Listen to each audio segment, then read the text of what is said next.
Katayuan, posisyon, kapangyarihan, yaman. Para sa akin, walang halaga ang mga iyon. Ang gusto ko lang ngayon ay mabuhay kasama si Chonlathan. Sa payak na pamumuhay na magkasama, gusto kong umuwi't maglut. Mauna ka na sa pag-uwi. Ayokong ulitin pang muli. Sige po, Binibini.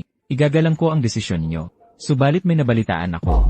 Nagkasundo ang Sea Group at High Group sa halagang 100 bilyong piso. Ikaw ang may kagagawa nito, di ba?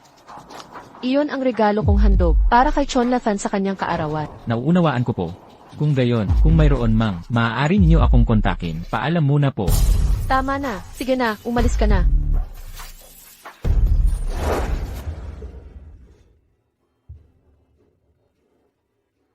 Chonlathan, nakauwi ka na pala. Ngayon ang kaarawan mo. May dala akong cake para sa'yo. Namfa, ano ba nang ginagawa mo? Length 1. Nasa tamang oras ka. May sasabihin sa'yo si Kut.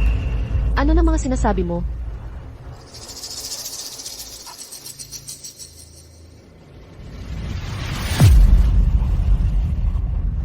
Hiwalayan na tayo. Ihiwalayan mo ako. Chonlathan, huwag kang magbiro. Pumasok na tayo sa loob. Seryoso ako. Tapos na tayo. Pirmahan na natin ang papeles. Bakit naman? Length 1. 3 taong pinagsikapan ni Kut. Sa wakas, ngayon ay nakamit niya ang kontrata sa CN Group na nagkakahalagang 10 bilyon. Hindi na siya katulad ng dati. Ikaw, isang babae lang na, naglalabat nagluluto, isang hamak na kasambahay lang. Ano pang halaga mo para kay kuya? Tumigil ka nga. Nais kong marinig ito mismo sa'yo. Ano pang sasabihin ko? Wala na tayong pag-uusapan.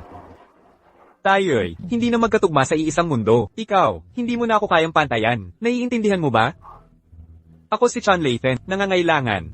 Hindi ng babaeng, marunong lang maglabat magluto. Ang kailangan ko'y isang partner na makakatulong sa akin, makapagpapaunlad ng aking karera, at makakasama sa tagumpay.